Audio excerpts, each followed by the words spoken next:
눈보라치는 깊은 산속. 13살 아이가 신발도 없이 버려진 노파를 발견합니다. 이대로 두면 죽어. 가진 것 하나 없는 아이가 노파를 구했습니다. 하지만 그 노파의 정체는 과거 궁중의녀. 누군가는 그녀가 살아있다는 사실을 숨기고 싶어 했습니다. 세상이 버린 두 사람의 이야기. 지금 시작합니다. 안녕하세요. 은빛 이야기입니다. 오늘도 귀 기울여 주셔서 감사합니다. 그럼 오늘 이야기를 지금 바로 시작합니다. 함경도 깊은 산골. 겨울은 언제나 가혹했습니다. 눈보라가 하늘과 땅의 경계를 지워버린 어느 날 13살 무명은 움막을 나섰습니다. 손은 이미 동상으로 검붉게 부어 있었지만 땔감을 구하지 않으면 오늘 밤을 넘기기 어려웠거든요. 부모를 잃은 지 2해째였습니다. 봉수대 아래 무너져가는 움막에서 무명은 혼자 겨울을 견디고 있었습니다. 산비탈을 오르는 발걸음은 무거웠습니다. 무릎까지 차오르는 눈을 헤치며 한 걸음씩 나아갈 때마다 차가운 바람이 얼굴을 후려쳤습니다. 그래도 멈출 수는 없었습니다. 소나무 가지를 꺾어 등짐을 만들던 순간이었습니다. 저 아래 눈 쌓인 비탈에 무언가 검은 형체가 보였습니다. 처음엔 짐승의 사체인 줄 알았습니다. 하지만 가까이 다가가자 그것은 사람이었습니다. 아니, 사람의 형상을 한 무언가였죠. 노파였습니다. 온몸이 눈에 뒤덮여 있었고 얼굴은 새파랗게 질려 있었습니다. 신발도 없이 맨발이 눈 속에 파묻혀 있었고 손가락은 나뭇가지처럼 굳어 있었습니다. 무명은 숨을 멈췄습니다. 누가 일부러 버린 거야. 그런 생각이 번개처럼 스쳤습니다. 이런 깊은 산 속에, 이런 눈보라 속에 신발도 없이 혼자 있을 리 없었거든요. 노파의 입술이 희미하게 떨렸습니다. 아직 살아 있었습니다. 무명은 잠시 망설였습니다. 자신도 겨우 목숨을 이어가는 처지였습니다. 낯선 사람을 구한다는 건 자신의 식량을 나눈다는 뜻이었고, 그건 곧 자신의 죽음을 앞당기는 일이었습니다. 하지만 발이 움직이지 않았습니다. 그냥 지나칠 수가 없었습니다. 이대로 두면 죽어. 무명은 떨리는 손으로 노파의 어깨를 흔들었습니다. 반응이 없었습니다. 귀에 입을 대고 작게 불렀습니다. 할머니, 할머니. 노파의 눈꺼풀이 천천히 열렸습니다. 흐릿한 눈동자가 무명을 바라봤습니다. 그 눈빛엔 체념과 놀라움이 동시에 담겨 있었습니다. 무명은 등에 짊어지려던 땔감을 내려놓았습니다. 그리고 노파의 팔을 자신의 어깨에 걸쳤습니다. 일어나세요. 제가 데려갈게요. 노파는 깃털처럼 가벼웠습니다. 뼈만 앙상하게 남은 몸이었죠. 무명은 비틀거리며 노파를 업고 산을 내려오기 시작했습니다. 눈보라는 더욱 거세졌습니다. 앞이 보이지 않았습니다. 하지만 무명은 멈추지 않았습니다. 움막까지 가는 길, 무명은 한 번도 뒤를 돌아보지 않았습니다. 노파를 업은 무명의 다리가 휘청거렸습니다. 몇 걸음 가지 못해 주저앉고 말았죠. 노파는 가벼웠지만 13살 아이의 체력으론 산길을 감당할 수 없었습니다. 무명은 거친 숨을 몰아쉬며 주변을 둘러봤습니다. 이대로는 안 돼. 눈 속에서 마른 나뭇가지들을 찾아냈습니다. 굵은 가지 2개를 나란히 놓고 그 위에 소나무 껍질을 깔았습니다. 움막에서 가져온 새끼줄로 단단히 묶었습니다. 손이 곱아 제대로 힘이 들어가지 않았습니다. 밧줄을 묶을 때마다 손가락 끝이 찢어지며 피가 배어나왔습니다. 하얀 눈 위로 붉은 점들이 떨어졌죠. 그래도 멈추지 않았습니다. 임시 썰매가 완성됐습니다. 투박했지만 사람 하나 눕히기엔 충분했습니다. 할머니, 여기 누우세요. 무명은 조심스럽게 노파를 썰매에 눕혔습니다. 노파는 눈을 감은 채 가만히 있었습니다. 숨소리만이 미약하게 새어나왔죠. 새끼줄을 어깨에 걸쳤습니다. 그리고 천천히 걷기 시작했습니다. 썰매가 눈 위를 미끄러지며 따라왔습니다. 생각보다 무거웠습니다. 눈이 깊게 쌓인 곳에선 썰매가 파묻혀 움직이지 않았고 무명은 뒤로 돌아가 밀어내야 했습니다. 손에서 피가 계속 흘렀습니다. 밧줄이 살을 파고들었거든요. 어깨도 아팠습니다. 하지만 이를 악물고 한 걸음씩 내딛었습니다. 해가 기울기 시작했습니다. 봉수대가 희미하게 보였습니다.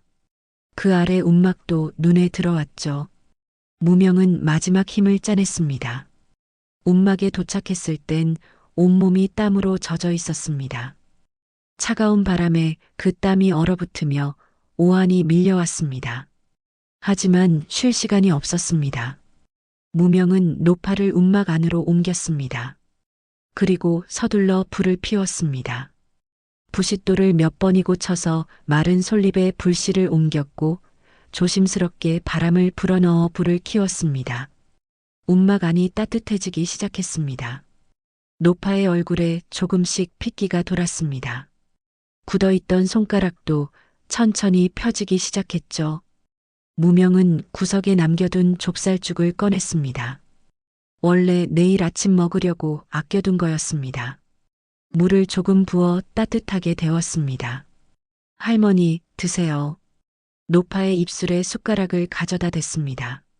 노파는 천천히 입을 열었고 조금씩 죽을 삼켰습니다. 몇 숟가락 먹이고 나자 노파가 희미하게 눈을 떴습니다. 그 눈빛이 달랐습니다. 흐릿했던 눈동자에 생기가 돌았고 무명을 바라보는 시선엔 묘한 깊이가 담겨 있었습니다. 마치 오랜 세월 많은 것을 보아온 사람의 눈빛이었죠. 노파는 천천히 고개를 들었습니다. 등을 곧게 세우려 애쓰는 모습이었습니다. 비록 기력은 없었지만 그 자세에서 평범하지 않은 기품이 느껴졌습니다. 고맙구나. 노파의 목소리는 낮고 가라앉아 있었습니다. 하지만 또렷했습니다. 말투도 달랐습니다. 산골 사람들과는 다른 어딘가 정제된 느낌이었죠. 무명은 고개를 끄덕였습니다. 괜찮으세요? 내 덕분에 살았다. 노파는 무명의 손을 바라봤습니다. 피로 얼룩진 손을 보며 잠시 입술을 깨물었습니다. 미안하구나. 아니에요. 괜찮아요. 무명은 손을 뒤로 감추며 웃었습니다. 어색한 미소였지만 진심이 담겨 있었습니다. 노파는 무명을 한참 동안 바라봤습니다. 그 눈빛엔 감사와 함께 무언가 복잡한 감정이 섞여 있었습니다. 무명은 문득 궁금해졌습니다. 이 할머니는 대체 누구실까? 왜 저런 깊은 산속에 버려진 걸까? 하지만 묻지 않았습니다. 지금은 그저 살아계시다는 것만으로 충분했습니다. 이튿날 아침, 노파는 훨씬 나아 보였습니다. 움막 구석에 앉아 불을 쏘이고 있었죠. 무명은 조심스럽게 물었습니다. 할머니, 어디서 오셨어요? 노파는 잠시 불꽃을 바라보다 대답했습니다. 산중 떠돌이란다. 이 산 저 산 떠돌다 그만 길을 잃었지. 담담한 목소리였습니다. 거짓말처럼 들리지 않았지만 뭔가 숨기는 느낌도 있었습니다. 무명은 더 묻지 않았습니다. 그날 오후였습니다. 무명이 갑자기 기침을 시작했습니다. 가볍게 시작된 기침이 점점 심해지더니 숨을 제대로 쉬지 못할 지경이 됐습니다. 노파가 눈빛을 날카롭게 세웠습니다. 이리 와봐라. 무명이 노파 앞에 앉았습니다. 노파는 무명의 손목을 잡았습니다. 맥을 짚는 것이었죠. 손가락이 손목 위를 천천히 움직였습니다. 몇 번의 호흡이 지나고 노파가 고개를 끄덕였습니다. 폐에 한기가 들었구나. 오래됐어. 무명은 놀라 노파를 바라봤습니다. 어떻게 알았지? 노파는 움막을 둘러봤습니다. 구석에 말린 약초 몇 다발이 걸려 있었습니다. 노파는 그 중 하나를 가리켰습니다. 저 패모를 다려 마셔라. 하루 3번, 석 달은 먹어야 한다. 정확한 지시였습니다. 마치 오랜 세월 병을 다뤄온 사람의 말투였죠. 무명은 천천히 고개를 끄덕였습니다. 아버지가 약초꾼이었어요. 노파가 눈을 들어 무명을 봤습니다. 그래서 이런 약초들이 있구나. 네. 아버지가 돌아가시기 전에 남겨두신 거예요. 하지만 전 잘 몰라서 그냥 걸어만 뒀어요. 무명의 목소리가 작아졌습니다. 노파는 잠시 침묵했습니다. 그러다 천천히 입을 열었습니다. 내 아버지는 훌륭한 분이었을 게다. 약초를 아는 사람은 많지만 제대로 쓸 줄 아는 사람은 드물거든. 할머니도 약초를 아세요? 조금. 노파는 짧게 대답했습니다. 하지만 그 조금이라는 말이 겸손처럼 들렸습니다. 노파는 일어나 약초 다발들을 하나씩 살폈습니다. 당귀, 청궁, 백출, 감초. 손으로 만져보고 냄새를 맡으며 상태를 확인했습니다. 이건 습기가 찼구나. 햇볕에 다시 말려야 해. 이건 좀 오래됐어. 약효가 떨어졌을 거야. 정확한 판단이었습니다. 무명은 그저 신기하게 바라볼 뿐이었죠. 노파가 다시 자리에 앉았습니다. 그리고 무명을 똑바로 바라보며 말했습니다. 사람의 병은 손이 아니라 마음으로 보는 것이다. 마음으로요? 그렇다. 손은 맥을 짚지만 마음은 사람을 본다. 내가 어떻게 사는지, 무엇을 먹는지, 어디서 자는지, 그 모든 것이 병의 뿌리란다. 무명은 노파의 말을 곱씹었습니다. 평생 산골에서 살았지만 이런 말을 들어본 적이 없었습니다. 아버지도 약초를 캐고 다리는 법만 가르쳐줬지 이런 깊은 이야기는 하지 않았거든요. 할머니는 의원이셨어요? 노파는 희미하게 웃었습니다. 의원이라. 그렇게 불린 적도 있었지. 애매한 대답이었습니다. 긍정도 부정도 아닌 어딘가 경계하는 듯한 말투였죠. 무명은 더 묻고 싶었지만 참았습니다. 다만 한 가지는 확실했습니다. 이 노파는 평범한 산중 떠돌이가 아니라는 것. 손끝에서 풍기는 기품, 약초를 다루는 솜씨, 병을 보는 눈. 모든 것이 범상치 않았습니다. 도대체 누구실까? 무명은 속으로 궁금증을 삼켰습니다. 노파는 다시 불을 바라봤습니다. 그 눈빛엔 깊은 그림자가 드리워져 있었습니다. 마치 잊고 싶은 무언가를 떠올리는 듯한 표정이었죠. 움막 안은 고요했습니다. 바깥에선 바람이 불어왔고 눈이 다시 내리기 시작했습니다. 보름쯤 지났을 때였습니다. 산 아래 마을에서 이상한 소문이 들려왔습니다. 아이들이 쓰러지고 있다는 얘기였죠. 처음엔 한두 명이었습니다. 그런데 며칠 사이 10명이 넘는 아이들이 고열에 시달리며 신음하기 시작했습니다. 마을 의원이 왔지만 손을 쓰지 못했습니다. 약을 써도 열이 내리지 않았고 오히려 아이들의 상태는 악화됐습니다. 의원은 도망쳤습니다. 마을은 공포에 휩싸였습니다. 무명은 그 소식을 장에서 들었습니다. 장터 사람들이 수군거리는 걸 우연히 엿들은 거였죠. 아이들이 다 죽어가고 있대. 의원도 손을 못 쓴다더라. 무명은 발걸음을 멈췄습니다. 노파가 가르쳐준 약초가 떠올랐습니다. 열을 내리고 도끼를 빼는 데 쓰는 약이었죠. 혹시 도움이 될까? 무명은 서둘러 움막으로 돌아왔습니다. 노파에게 마을 상황을 전했습니다. 노파는 잠시 생각에 잠겼습니다. 그러더니 천천히 고개를 끄덕였습니다. 감초, 금은화, 연교를 섞어 다리면 된다. 하루 3번 사흘을 먹여야 해. 정말 나을까요? 나을 거다. 노파의 목소리엔 확신이 담겨 있었습니다. 무명은 약초를 챙겨 마을로 향했습니다. 마을 어귀에 들어서자 울음소리가 들렸습니다. 집집마다 아이들의 신음과 어른들의 한숨이 새어나왔죠. 무명은 가장 가까운 집 문을 두드렸습니다. 누구냐? 안에서 거친 목소리가 들렸습니다. 약을 가져왔어요. 아이를 살릴 수 있어요. 문이 열렸습니다. 초췌한 얼굴의 남자가 나왔습니다. 무명을 위아래로 훑어봤죠. 약이라고? 네. 이 약초를 달여서 먹이면 열이 내릴 거예요.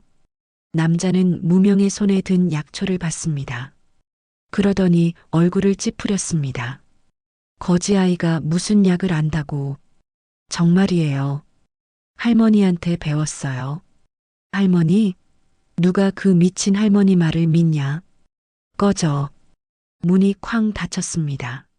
무명은 당황했습니다. 하지만 포기하지 않았습니다. 옆집으로 갔습니다. 아이를 살릴 약이 있어요. 재수 없는 것. 저리 가. 그 다음 집도 마찬가지였습니다. 거지가 무슨 약을 안다고 설치냐?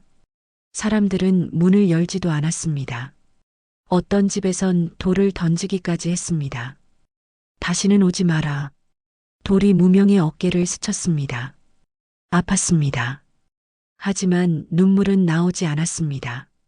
무명은 그저 서 있었습니다. 손엔 여전히 약초가 들려 있었고 가슴엔 답답함만 쌓여갔습니다. 왜 이러는 걸까? 살리려는 건데, 도우려는 건데. 무명은 천천히 발걸음을 돌렸습니다. 그때였습니다. 잠깐. 뒤에서 목소리가 들렸습니다. 돌아보니 한 여인이 서 있었습니다. 마른 몸에 수척한 얼굴, 눈가엔 눈물 자국이 있었죠. 정말 우리 아이를 살릴 수 있어요? 여인의 목소리는 떨리고 있었습니다. 무명은 고개를 끄덕였습니다. 네, 해볼게요. 여인은 무명을 집 안으로 데려갔습니다. 방 안엔 7살쯤 돼 보이는 아이가 누워 있었습니다. 얼굴은 새빨갛게 달아올랐고 숨은 가빠졌습니다. 무명은 서둘러 약을 달였습니다. 노파가 가르쳐준 대로 정확히 분량을 맞췄고 불 조절도 신경 썼습니다. 약이 끓어올랐습니다. 이걸 먹이세요. 하루 3번, 사흘 동안요. 여인은 떨리는 손으로 약그릇을 받았습니다. 고맙습니다. 정말 고마워요. 무명은 아무 말 없이 고개를 숙였습니다. 그리고 집을 나섰습니다. 사흘 후였습니다. 무명이 다시 마을에 갔을 때 그 여인의 집 앞에 사람들이 모여 있었습니다. 살아났대. 열이 완전히 내렸다더라. 어떻게 된 거야? 사람들이 수군거렸습니다. 여인이 문을 열고 나왔습니다.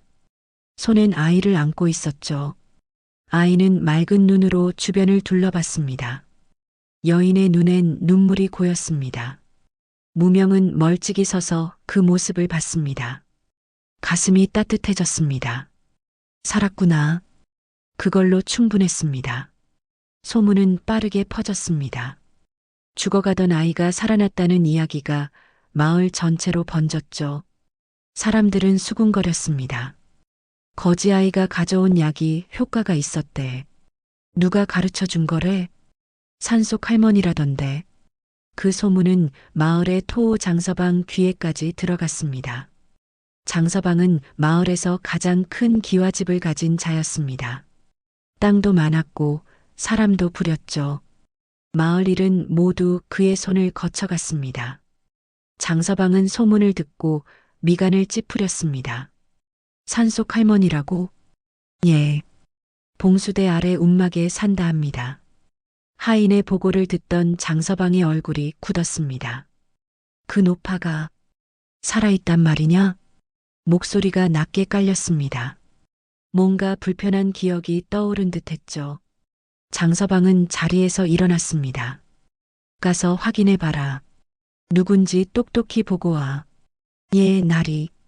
이틀 후 장서방의 부하들이 움막을 찾아왔습니다. 무명이 밖에서 나무를 패고 있을 때였습니다. 낯선 남자들이 다가오는 게 보였죠. 여기 할머니 계시냐? 거친 말투였습니다. 무명은 긴장했습니다. 본능적으로 위험을 느꼈거든요. 왜요? 그냥 인사나 드리려고. 들어가도 되겠냐? 남자들은 대답도 듣지 않고 움막 안으로 들어갔습니다. 노파는 구석에 웅크리고 앉아 있었습니다. 허공을 바라보며 중얼거리고 있었죠. 밥은 어디 갔나? 남자들이 다가갔습니다. 할멈, 이리 좀 보시오. 노파는 반응이 없었습니다. 그저 고개를 흔들며 혼잣말을 이어갈 뿐이었습니다. 밥그릇이 어디 갔지? 남자 하나가 노파의 얼굴을 자세히 들여다봤습니다. 주름진 얼굴, 흐릿한 눈동자, 군데군데 빠지니 노망이 든 것 같은데. 그런가 보군. 남자들은 실망한 듯 고개를 저었습니다. 그리고 밖으로 나갔습니다. 그냥 미친 할망구야. 저게 뭘 안다고. 발소리가 멀어졌습니다. 무명은 조심스럽게 움막 안으로 들어갔습니다. 노파는 여전히 허공을 보고 있었습니다. 하지만 그 눈빛은 달랐습니다. 또렷하고 냉정했죠. 할머니.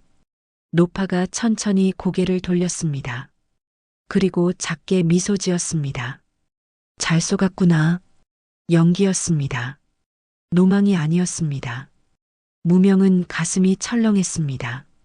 저 사람들, 누구예요? 노파는 한숨을 내쉬었습니다. 내 과거를 아는 자들이다.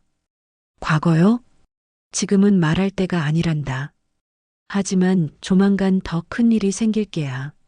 노파의 목소리엔 무게가 실려 있었습니다. 무명은 불안했습니다.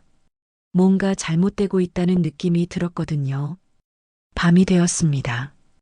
움막 밖 어둠 속에서 누군가 지켜보고 있는 것 같았습니다. 바람 소리인지 발소리인지 구분이 안 됐죠. 무명은 잠들지 못했습니다. 노파도 마찬가지였습니다. 며칠 후 마을에 또 다른 소식이 퍼졌습니다. 수령의 딸이 쓰러졌다는 얘기였죠. 12살 아이가 갑자기 하반신을 못 쓰게 됐다고 했습니다. 아침에 일어나려다 그대로 주저앉았고 그 후로 다리에 감각이 없어졌다는 겁니다. 수령은 인근 고을의 모든 의원을 불렀습니다. 하지만 아무도 원인을 찾지 못했습니다. 침을 놓아도 소용없었고 약을 써도 변화가 없었죠. 의원들은 하나둘 고개를 저으며 물러났습니다. 저희 능력으론 어렵습니다. 수령의 얼굴은 재처럼 변했습니다.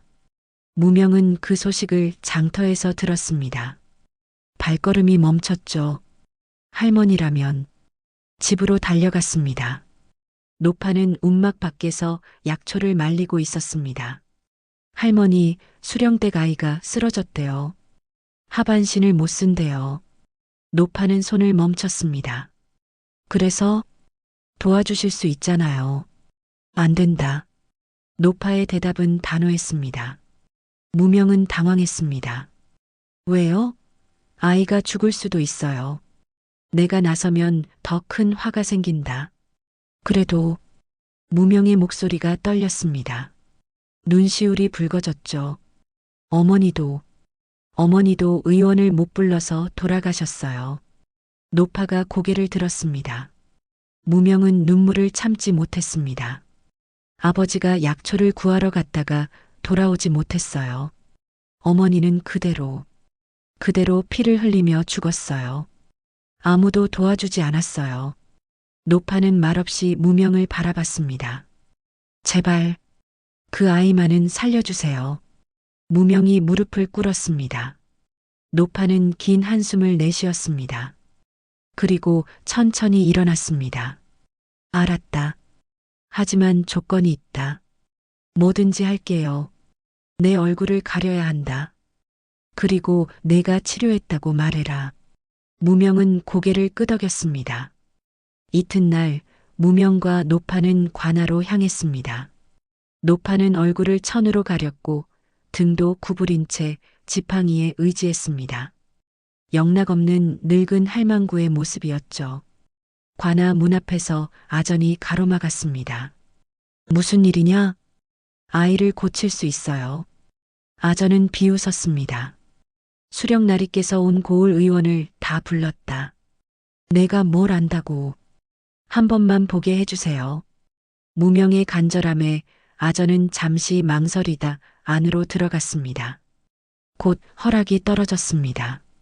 방 안에 들어서자 창백한 얼굴의 아이가 누워 있었습니다. 수령 부부는 지친 표정으로 곁에 앉아 있었죠. 노파는 조용히 아이에게 다가갔습니다. 손으로 아이의 등을 더듬었습니다. 척추를 따라 천천히 내려가며 눌러봤습니다. 그러더니 침통을 꺼냈습니다. 은침 세 개가 빛을 반사했습니다. 노파의 손놀림은 정확했습니다.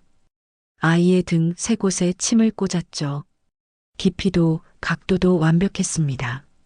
수령 부부는 숨을 죽이고 지켜봤습니다. 1시경쯤 지났을까요? 아이의 발가락이 움직였습니다.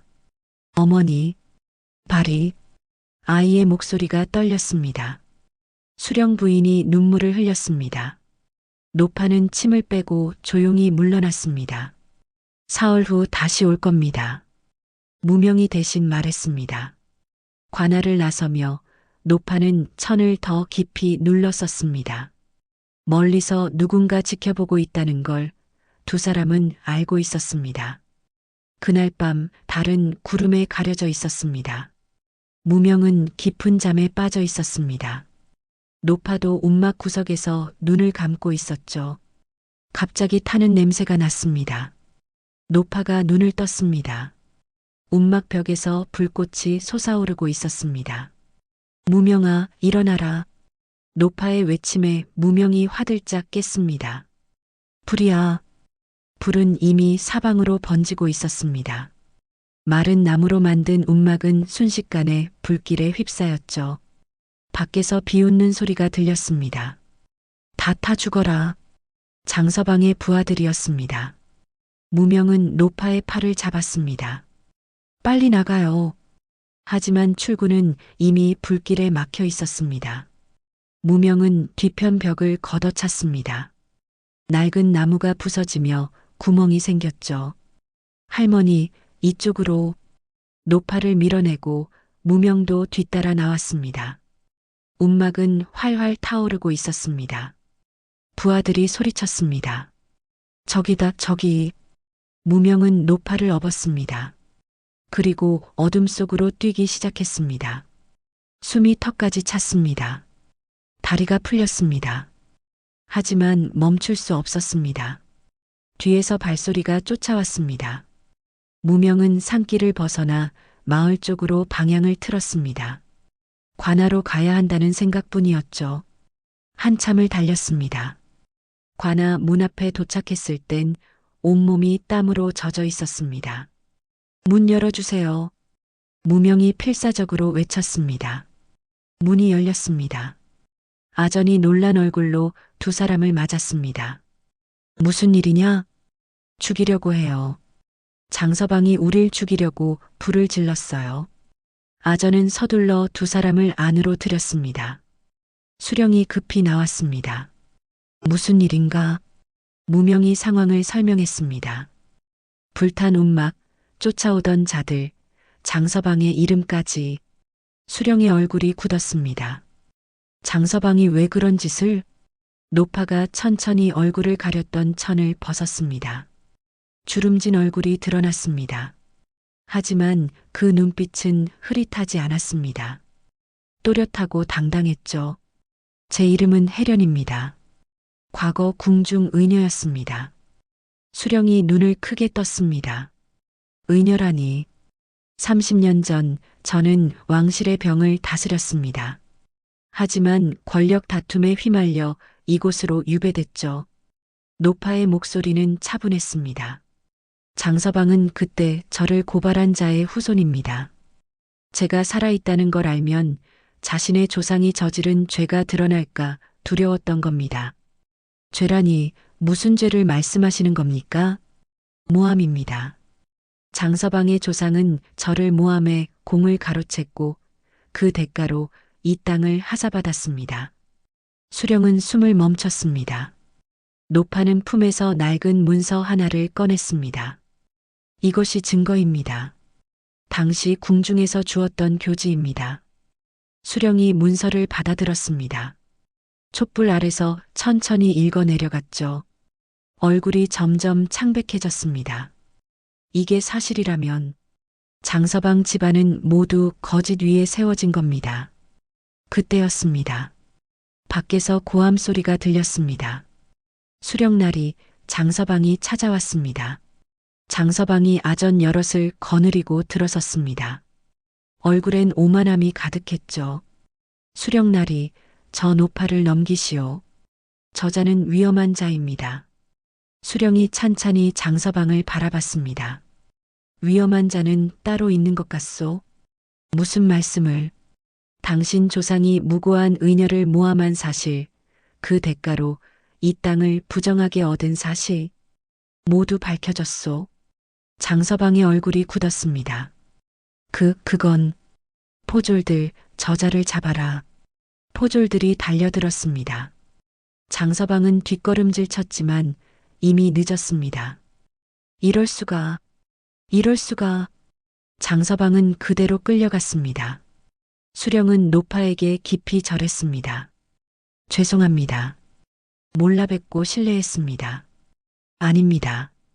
이제 모든 게 끝났습니다. 노파는 무명을 바라봤습니다. 그리고 따뜻하게 미소 지었습니다. 내가 없었다면 저는 그 산에서 죽었을 게다. 무명도 웃었습니다. 눈가에 눈물이 맺혔지만 행복한 눈물이었습니다. 관아박 하늘이 밝아오고 있었습니다. 긴 밤이 지나고 새로운 아침이 오고 있었습니다. 그의 봄이었습니다. 노파는 무명을 불렀습니다. 무명아, 오늘부터 너는 내 손자다. 무명은 눈을 크게 떴습니다. 손자요? 그렇다. 핏줄은 아니지만 내가 내 자식이나 다름없다. 노파의 목소리는 따뜻했습니다. 무명의 눈가에 눈물이 맺혔습니다. 태어나서 처음 가족이라는 말을 들었거든요. 할머니, 재산도 신분도 물려줄 게 없다. 하지만 한 가지는 줄 수 있어. 노파는 무명의 손을 잡았습니다. 사람을 살리는 마음. 그것만은 꼭 기억해라. 무명은 고개를 끄덕였습니다. 수령은 두 사람에게 마을 아래 빈 집을 내주었습니다. 작았지만 따뜻한 집이었죠. 노파와 무명은 그곳에 의원을 열었습니다. 간판도 없었고 화려하지도 않았습니다. 하지만 문턱은 낮았습니다. 돈이 없어도 치료받을 수 있었고 신분이 낮아도 외면당하지 않았습니다. 소문이 퍼졌습니다. 저 의원은 가난한 사람도 본데 약값도 안 받는다던데. 사람들이 찾아왔습니다. 병든 아이를 업은 어머니, 다친 발로 절뚝이는 노인, 오랫동안 알아온 병을 안고 사는 사람들. 노파와 무명은 모두를 받아들였습니다. 무명은 노파의 손길을 보며 배웠습니다. 약초를 다루는 법, 침을 놓는 법, 병의 뿌리를 보는 법. 세월이 흘렀습니다. 무명은 청년이 되었고 노파는 더욱 늙었습니다. 어느 겨울날이었습니다. 노파가 자리에 누웠습니다. 기력이 많이 쇠했죠. 무명은 노파의 손을 잡고 앉아 있었습니다. 할머니, 괜찮으세요? 노파는 희미하게 미소 지었습니다. 이제 때가 된 것 같구나. 무슨 말씀이세요? 무명아, 너는 훌륭한 의원이 됐다. 이제 혼자서도 잘할 수 있어. 무명의 눈에서 눈물이 흘렀습니다. 할머니 없이는 안 돼요. 아니다. 너는 할 수 있어. 노파는 무명의 손을 꽉 쥐었습니다. 우리는 서로를 살렸다. 내가 날 살렸고 내가 널 살렸지. 그것만으로 충분하단다. 할머니, 고맙다 무명아. 내 덕분에 행복했어. 노파는 천천히 눈을 감았습니다. 무명은 그 손을 놓지 않았습니다.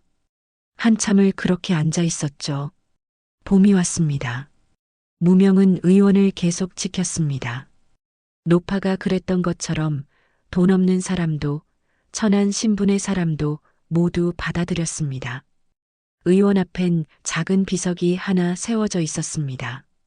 의녀 해련, 이곳에 잠들다. 무명은 매일 아침 그 비석 앞에 물 한 그릇을 올렸습니다. 세상이 버린 아이는 이제 세상을 살리는 사람이 되어 있었습니다. 혈연보다 깊은 인연.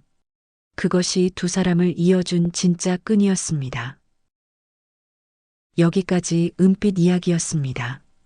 오늘의 이야기가 마음의 작은 여운으로 남았기를 바랍니다. 다음 이야기에서도 조용히 진심으로 찾아뵙겠습니다. 고맙습니다. 구독과 좋아요 부탁드립니다. 감사합니다.